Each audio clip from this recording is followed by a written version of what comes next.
অবন্তী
দেখে যা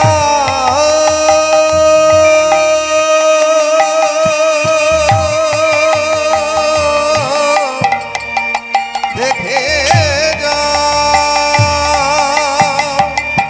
দেখে যা দেখে যা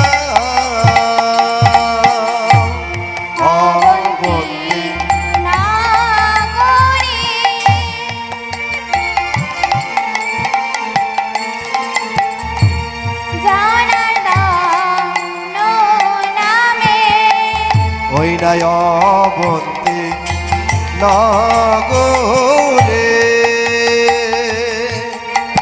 জনার্দন নামে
আনন্দে তাদের দিন চলে যায় ওই নাই আনন্দে তাদের দিন চলে যায়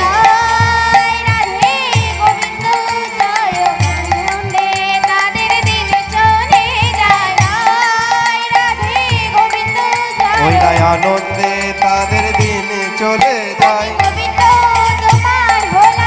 ওই নাই আনন্দে তাদের দিন চলে যায়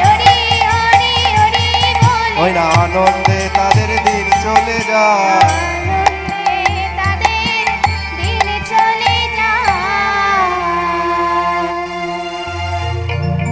অবন্তী নগরে জনার্দন ঠাকুর নামে একজন দরিদ্র ব্রাহ্মণ বাস করিত। তার নাম জনার্দন ঠাকুর, তার স্ত্রীর নাম নীলামণি। এদের গৃহে কুলদেবতা রাধা মাধবের মূর্তি প্রতিষ্ঠিত আছে। জনার্দন ঠাকুর আমার নিত্যদিন দাঁড়ে দাঁড়ে ভিক্ষা করেন। ভিক্ষা করে এনে নীলাময়ী মায়ের হাতে তুলে দেয়। নীলাময়ী মা আমার ভোগ রন্ধন করে ঠাকুর ঘরে সাজিয়ে দেয়, ফুল চয়ন করে এনে দেয়, তুলসী চয়ন করে এনে দেয়, যাতে রাধা মাধবের সেবার বিলম্ব না হয় তার জন্য চন্দন ঘষে দেয়। আর জনার্দন ঠাকুর আমার স্নান করে এসে রাধা মাধবের সেবা দেয়। তাই নিত্য দিনের মতো নাচ দাঁড়ে দাঁড়ে ভিক্ষা করছে আর বদনে বলছে, আমি দিন ভিখারি নাই গো করি কিছু ভিক্ষা দাও, আমি দিন ভিখারি নাই গো করি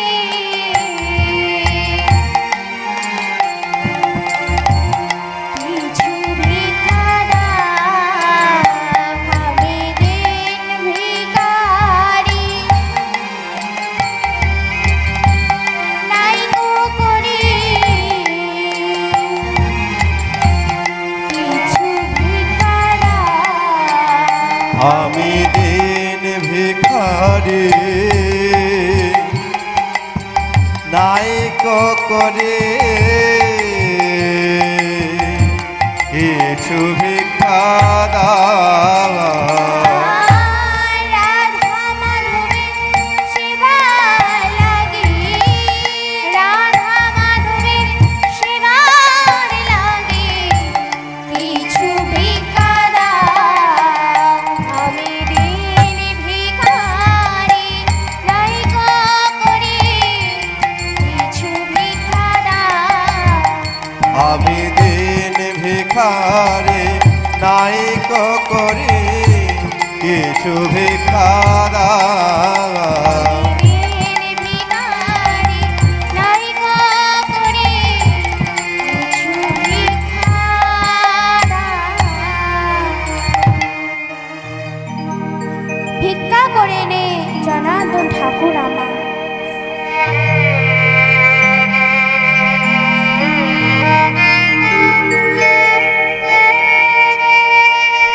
ভিক্ষা করে নে জনার্দন ঠাকুর আমার রাধা মাধবের সেবা দেবে। তাই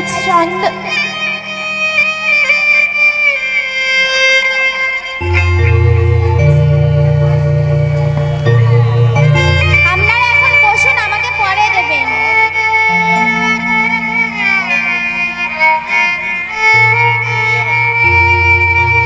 তাই ভিক্ষা করে এনে স্নান করে রাধা মাধবের সেবা দিচ্ছে আর নিদু নিদু ধারায় বুক ভাসাচ্ছে আর বদনে বলছে, ঠাকুর আমি সাধনহীন ভজনহীন, মন তো জানি না তন তো জানি না, তোমার সেবা তুমি গ্রহণ করো।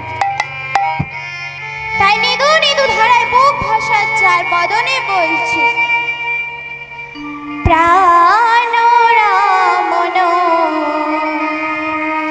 হৃদি ভূষণ হৃদয় রতন আমার প্রাণ রামন হৃদি ভূষণ হৃদয় রতন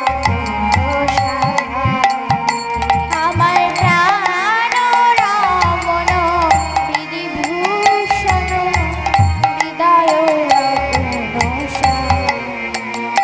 আমার প্রাণ রমণ হৃদি ভূষণ হৃদয় রতন স্বামী। আমার অন্তরে বাহিরে নিরখি তোমার মন মাঝে অন্তরে যামি প্রাণ রামন হৃদি ভূষণ হৃদয় রতন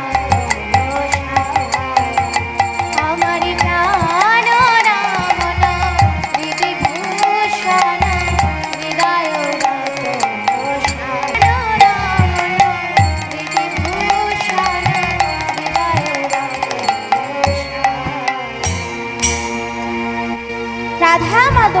সেবা দিয়েছে। জনার্দন ঠাকুর আমার রাধা মাধবের সেবা দিয়ে চলে গেলেন। আর নীলাময়ী মা আমার ঠাকুরের কাছে নিদু নিদু ধারায় বুক ভাসাচ্ছে আর বলছে, ঠাকুর আমি সাধনহীন ভজনহীন, মন তো জানি না তন তো জানি না, তোমার সেবা তুমি গ্রহণ করো প্রভু। আমি তোমার কাছে কোনোদিন কোনো কিছু চাই, আজ তোমার চরণ আমার একটি প্রার্থনা কামনা বেরো না। ঠাকুর আমাদের তো কোনো সন্তানটি নেই, তাই তুমি আমাদের একটি সন্তান দাও। আমাদের জন্য নয় গো ঠাকুর, আমাদের জন্য নয়, আমাদের অবর্তমানে তোমার কে সেবা দেবে বলো ঠাকুর, তোমার কে সেবা দেবে বলো। এই বলে নিদু নিদু ধারায় বুক ভাসাচ্ছে। তখন জনার্দন ঠাকুর আমার ঘুরে দেখছে কিনা নীলাময়ী মা আমার ঠাকুরের কাছে কিছু প্রার্থনা করছে, ঠাকুরের কাছে কিছু প্রার্থনা করছে। তখন জনার্দন ঠাকুর আমার নীলাময়ী মায়ের কাছে গিয়ে বলছে, মা তুমি কি কিছু ঠাকুরের কাছে প্রার্থনা করছো? কি গো নীলাময়ী, তুমি কি কিছু ঠাকুরের কাছে প্রার্থনা করছো? তখন নীলাময়ী মা আমার বলছে, হ্যাঁ গো স্বামী, আমি ঠাকুরের কাছে প্রার্থনা করছি, ঠাকুর আমাদের একটি সন্তান দাও। আমাদের জন্য নয় গো স্বামী, আমাদের জন্য নয়, আমাদের অবর্তমানে ওই রাধা মাধবের কে সেবা দেবে বলো, কে সেবা দেবে?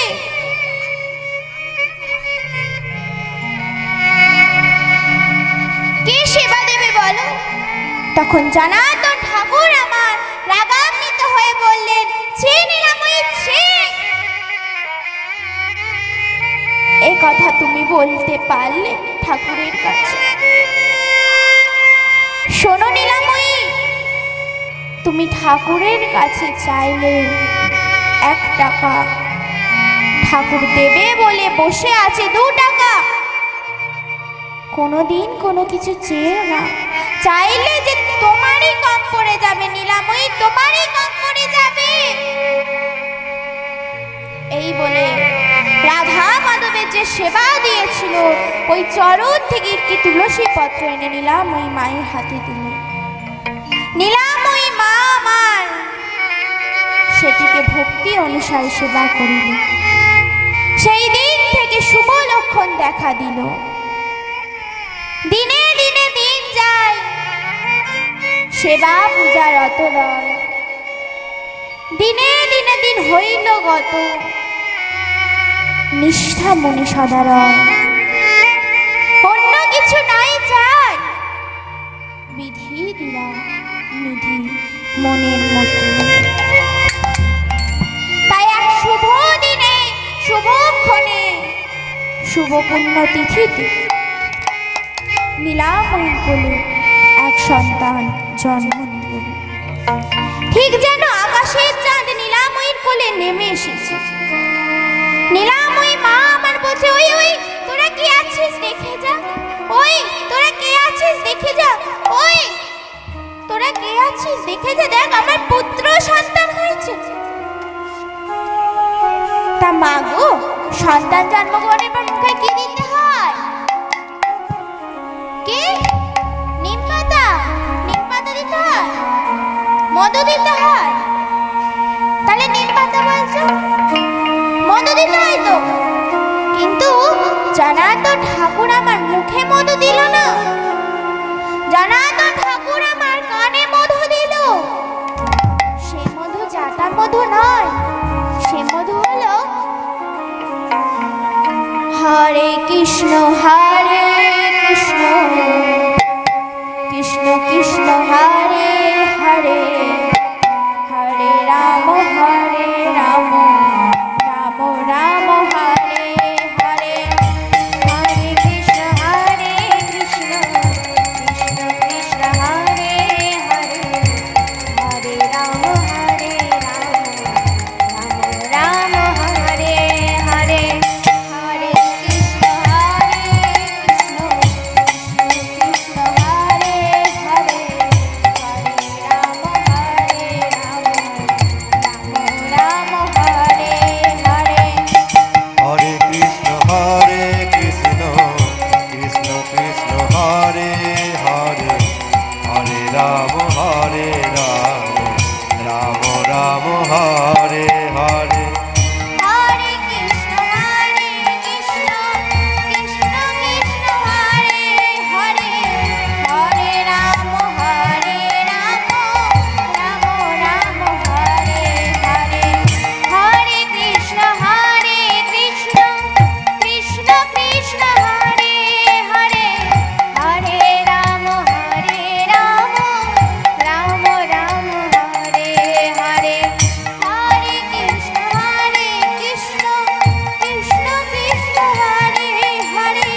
হরে কৃষ্ণ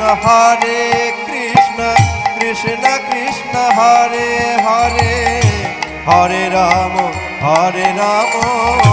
রাম রাম হরে হরে। হরে কৃষ্ণ কৃষ্ণ কৃষ্ণ হরে হরে, হরে রাম রাম রাম হরে হরে। হরে কৃষ্ণ কৃষ্ণ কৃষ্ণ হরে হরে, হরে রাম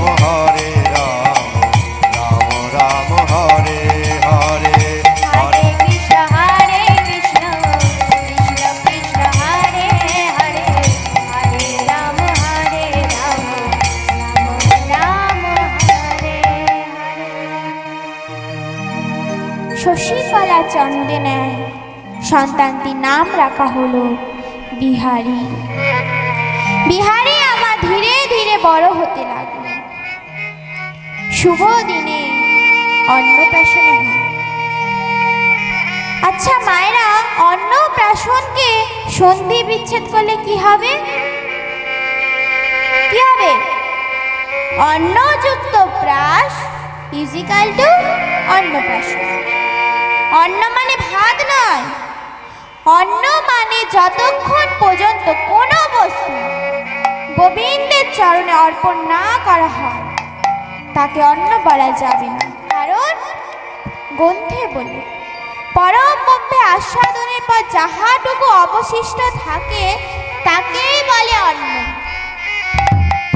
অন্ন মানে ভাত নয়, অন্ন মানে গোবিন্দকে নিবেদিত ভোগ। এরপর এলো প্রাশ। সেই অন্ন যদি কোনো সাধু গুরু বৈষ্ণবকে সেবা দেয়া হয়, সেই উচ্ছিষ্টান্ন জিনিস যদি সন্তানের মুখে দেয়া হয় তাকেই বলে অন্নপ্রাশন। এখন তার ওই নিয়মে অন্নপ্রাশন হয় না। এখন সন্তানের মা বলে আমার ছেলের জন্য আগে বড়সড় মাছের মাথা আনো। কেন না, আমার ছেলে প্রথমে মাছের মাথা না খেলে যে মাথাই খুলবে না। তাই ছেলে প্রথমে মাছের মাথা খেলো, তারপর মা বাবার মাথা খেলো, তারপর পাড়া প্রতিবেশীর মাথা খেলো, তারপর দেশে দশেরও মাথা। তাই ওকে তো আর সাধু ভাষায় অন্নপ্রাশন তো বলে না, বলে মুখে ভাত। কিন্তু বিহারীর আমার শুভ দিনে অন্নপ্রাশনও হল। শুভ দিনে অন্নপ্রাশন হলো। বিহারীকে আমার পাঠশালায়ও ভর্তি করে দেওয়া হলো। বিহারী নিত্যদিন পাঠশালায়ও যেত। এখন যেমন ইংলিশ মিডিয়াম, আগেকার দিনে ছিল বাংলা মিডিয়াম। আগেকার দিনে ছিল বাংলা মিডিয়াম। আগেকার দিনে পড়াশোনার আগে গীতা অধ্যয়ন করানো হতো। কেন না, রুচুক না রুচুক খেয়ে যাও গীতা, বুঝুক না বুঝুক পড়ে যাও গীতা। তাই গীতা হচ্ছে এমনই এক গ্রন্থ সকল মানুষের মধ্যে মেল বন্ধন ঘটায়, শান্তির প্রদীপ জ্বালায়। তাই গীতাকে যে ভালোবেসে নিজের কাছে রাখে তাতে তারই মঙ্গল। যেসব বাড়ির ছেলে মেয়েরা বাইরে স্কুলে কলেজে অফিসে যায়, সেই সব ছেলে মেয়েদের ব্যাগে একটি করে গীতা দিয়ে দিন, দেখবেন অগ্রসরভাবে কোনো বিপদই হচ্ছে না। বিহারীকে আমার পাঠশালায়ও ভর্তি করে দেয়া হলো। নিত্যদিন পাঠশালায়ও যেত। একদিন হলো কি, বিহারীর পিতা বলছে, এই বিহারী, তোর বইগুলো আনতো, আমি দেখবো তুই কেমন পড়াশোনা করছিস। তখন বিহারী পিতার কথা মতো বইগুলো আনলো। এনে বলছে, কি পড়বো পিতা? অ পড়। অ পড়া হয়ে গেল। বলছে, এবার কি পড়বো পিতা? ক খ পড়। কয়ের দিকে তাকিয়ে একভাবে বসেই রয়েছে। কি হলো বিহারী, পড়। কি পড়বো বলো পিতা? ক কি বলে জানো? কি বলে? ক বলে কহ কহ কৃষ্ণ কথা, কি কর্ম করিলে জীবে নস্কর দেহ। খ বলে ক্ষীরসাগরে থাকে নারায়ণ, খণ্ডিতে সকল পাপর হরি নাম শোভন। গ বলে গোপীনাথ লীলা প্রকাশিলা, উমা বলে ওনার অনন্ত এক লীলা। আচ্ছা মায়েরা, বিহারি কি কিছু বাদ দিল? কি বাদ দিল? কি বাদ দিয়েছে? হ্যাঁ, খ বাদ দিয়েছে। তখন জনার্দন ঠাকুর আমার বলছে, এই বিহারি তুই তো ঘয়ের কথা বললি না। বলছে আমি বলিনি বুঝি? না তুই বলিসনি। হ্যাঁ পিতা আমি বলেছি। না তুই বলিসনি। তাহলে শোনো পিতা, ঘ কি বলে জানো? কি বলে? ঘ বলে ঘুমিও না ওরে জীবিগণ, এরাও দিশা মন জল করো ভজ নারায়ণ। তোকে আর বাংলা পড়তে হবে না, তোর বাংলা পড়া আমি বুঝে গেছি। তুই এবার নামটার বইটা বের কর তো। নামটার বইটা বের করেছি। বলছি কত ঘরের নামটা পড়বো পিতা? তুই নয়ের ঘরের নামটা পড়। নয়ের দিকে তাকিয়ে একভাবে বসেই রয়েছে। কি হলো বিহারি, পড়। কি পড়বো বলো পিতা? নয়ের ঘরের নামটাই তো সবই নয়। কি করে হচ্ছে? নয়ের ঘরের নামটা সবই নয়। ও মা, নয়ের ঘরের নামটা সবই নয়? কেউ হ্যাঁও বলছে না, নাও বলছে না। খেয়ে আসেননি? খেয়ে এসেছে? তাহলে হ্যাঁও বলছে না, নাও বলছেন না। খেয়ে এসেছেন? দূরের মায়েরা খেয়ে এসেছেন? তাহলে হ্যাঁ না বলতে হবে। নয়ের ঘরের নামটা সবই নয়। নয়, সবই নয়। নয় তো, কিন্তু বিহারি বলছে সবই নয়। তখন বিহারি বলছে তাহলে শোনো পিতা, নয় একে নয়, দুই নয় 18, একে 8 নয়, 3 নয় 27, 2 7 নয়, 4 নয় 36, 3 6 নয়, 5 নয় 45, 4 5 নয়, 6 নয় 54, 5 4 নয়, 7 নয় 63, 6 3 নয়, 8 নয় 72, 7 2 নয়, 9 নয় 81, 8 1 নয়, 9 10 90, 9 শূন্যটা বাদ দিলে সবই নয়। তখন বিহারি বলছে পিতা গো সবই নয়, নাম ছাড়া কিছু নয়, সবই নয়, সবই নয় করে বলি সবই নয়। তখন জনার্দন ঠাকুর বলছে এই বিহারি, তোর পড়াশোনা না আমি ভালো করে বুঝে গেছি। তুই অল্প বয়সেই পেকে গেছিস। তুই কি করতে চাস বল? তখন বিহারি বলছে আমি কি করতে চাই জানো পিতা? কি করতে চাস? আমি দুহাত তুলে গাইব শুধু হরি হরি বল। আমি দুহাত তুলে গাইব শুধু হরি হরি বল। আমি দুহাত তুলে গাইব শুধু হরি হরি বল। আমি দুহাত তুলে গাইব শুধু হরি হরি বল। আমি গাইব হরি বল, আমি বলিব হরি বল। আমি গাইব হরি বল, আমি গাইব হরি বল। আমি দুহাত তুলে গাইব শুধু হরি হরি বল। আমি দুহাত তুলে গাইব শুধু হরি হরি বল। আমি গাইব হরি বল, আমি বলব হরি বল। আমি গাইব হরি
ওই না নামের গুণে দূরে যাবে মনের যত জ্বালা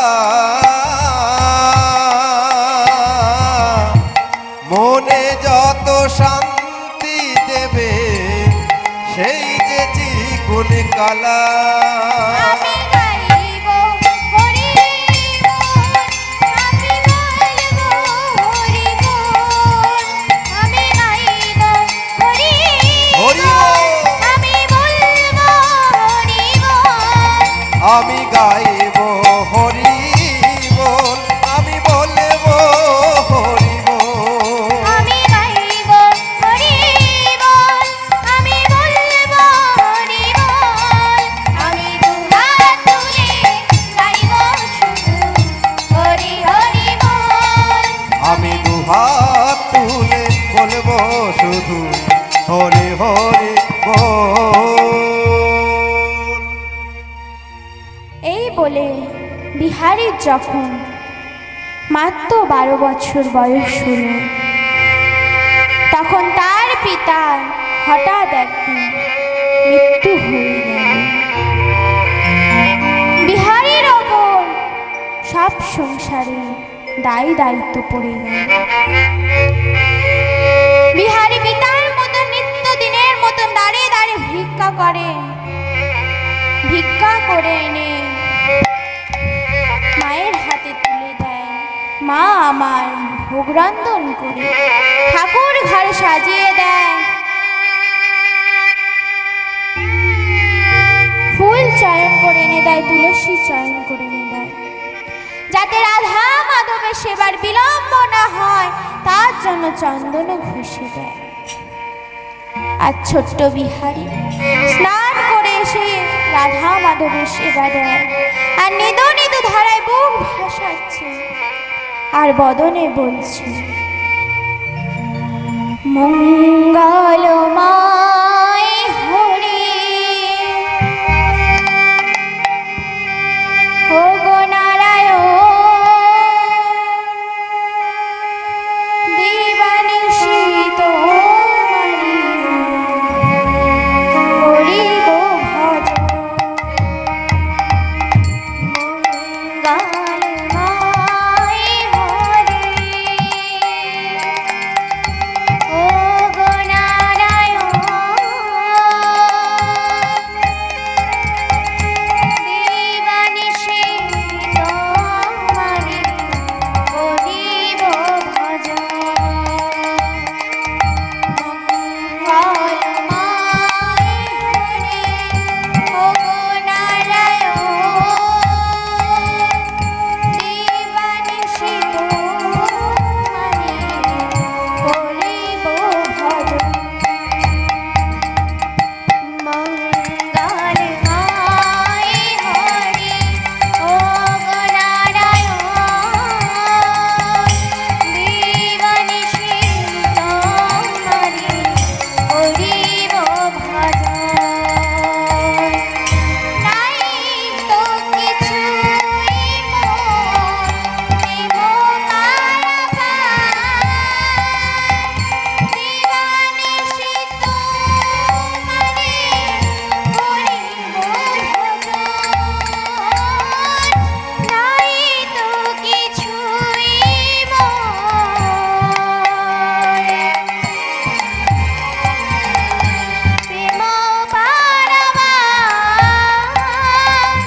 ঠাকুরের কাছে প্রার্থনা করছে, হে প্রভু, তুমি আমার পিতাকে আমার কাছ থেকে অকালে কেড়ে নিয়েছ।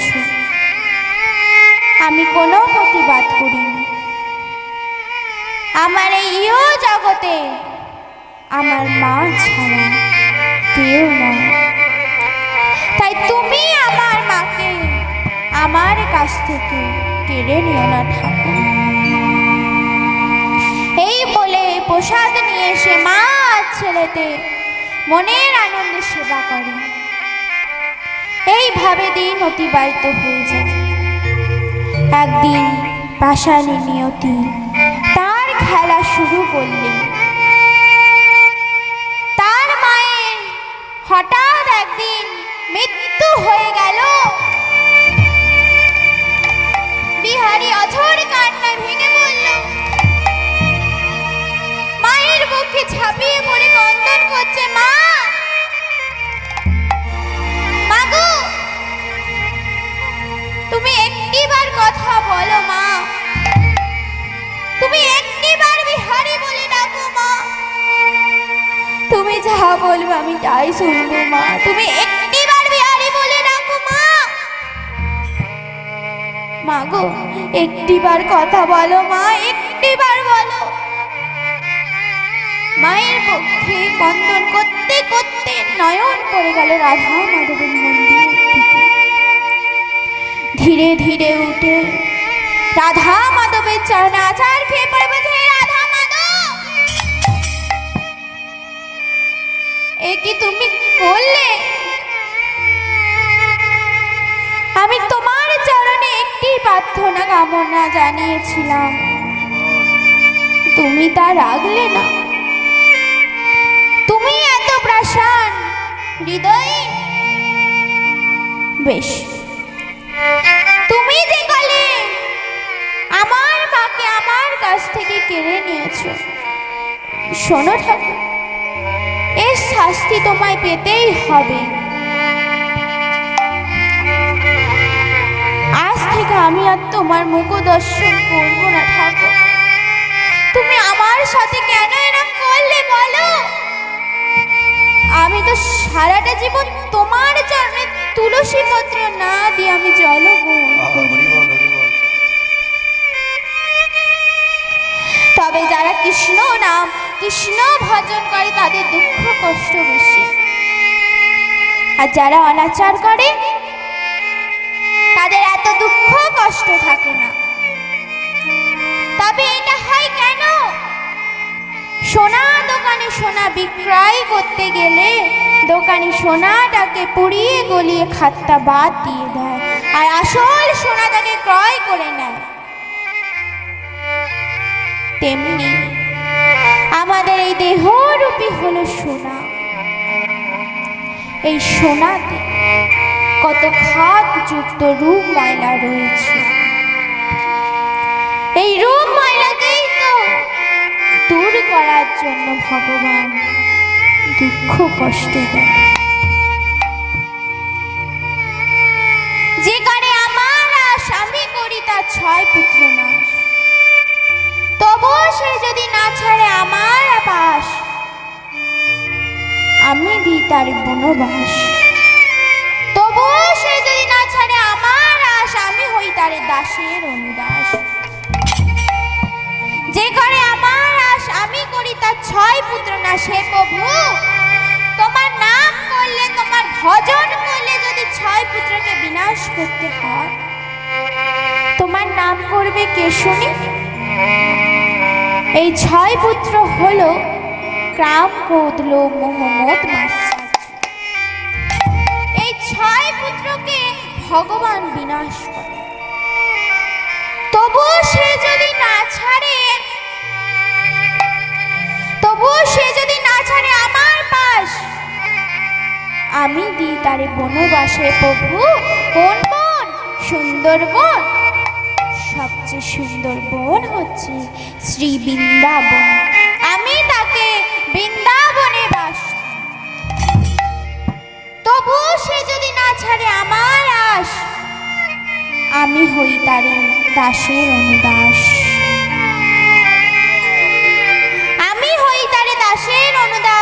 তাই কৃষ্ণ বা কি এত সোজা কথা নাকি? এত পরমায়ু কোথায় আমাদের? এই 100 বছর আমাদের কিভাবে পূর্ণ হয়ে যায় তা দেখুন। শতেক বছর আয়ু যদি হয়, ঘুমাইয়া ঘুমাইয়া কাটায় 50 বছর। 12 বছর যায় তার ভুলানো খেলনে, 12 বছর যায় তার পঠন পাঠনে, 12 বছর যায় তার যৌবন কিয়া, 12 বছর যায় তার বার্ধক্য দশা। তার মধ্যে ফারাবিরা কত আছে তার, কত আছে তার। এই রূপে শতেক বছর পূর্ণ হয়ে যায়, পূর্ণ হয়ে যায়। কোন রূপে কৃষ্ণপদ ভজিতে না পারে, ভজিতে না পারে। এইভাবে যায় সব জমের দুয়ারে, জমের দুয়ারে। তাই ঠাকুরের কাছে নিবেদন করছে, হে প্রভু, তুমি কেন আমার মাকে আমার কাছ থেকে কেড়ে নিলে? আমি তো তোমার জন্য একটি প্রার্থনা কামনা জানিয়েছিলাম, তুমি তা রাখলে না। তুমি এত প্রাসাদ হৃদয়। শোনো ঠাকুর, তুমি যে কালে আমার কাছ থেকে আমার মাকে কেড়ে নিয়েছো, আজ থেকে আমি আর তোমার মুখ দর্শন করব না, সেবা দেব না। এই আমি দরজা বন্ধ করে দিলাম। আর কোনো দিনের জন্য, কোনো সময়ের জন্য আমি তোমার নাম করব না প্রভু। তাই নিদু নিদু ধারে বুক ভাসাচ্ছে আর বদনে বলছে, কোন অপরাধে সাজা তুমি দিলে, বলো তুমি দয়াময়, দয়াময়, বলো তুমি দয়াময়।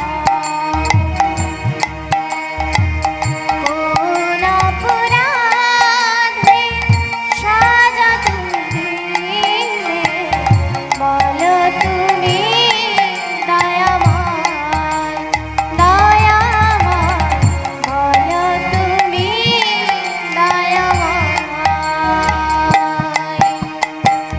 কোন অপরাধে সাজা তুমি দিলে, বলো তুমি দয়াময়, দয়াময়, বলো তুমি দয়াময়। বলো কোন অপরাধে সাজা মোরে দিলে, বলো তুমি দয়াময়, দয়াময়, বলো তুমি দয়াময়। চাইনি যে সুখ আমি, সেই সুখ দিয়ে কেন বলো তাকে কেড়ে নিলে? চাইনি যে সুখ আমি, সেই সুখ দিয়ে কেন বলো তাকে কেড়ে নিলে?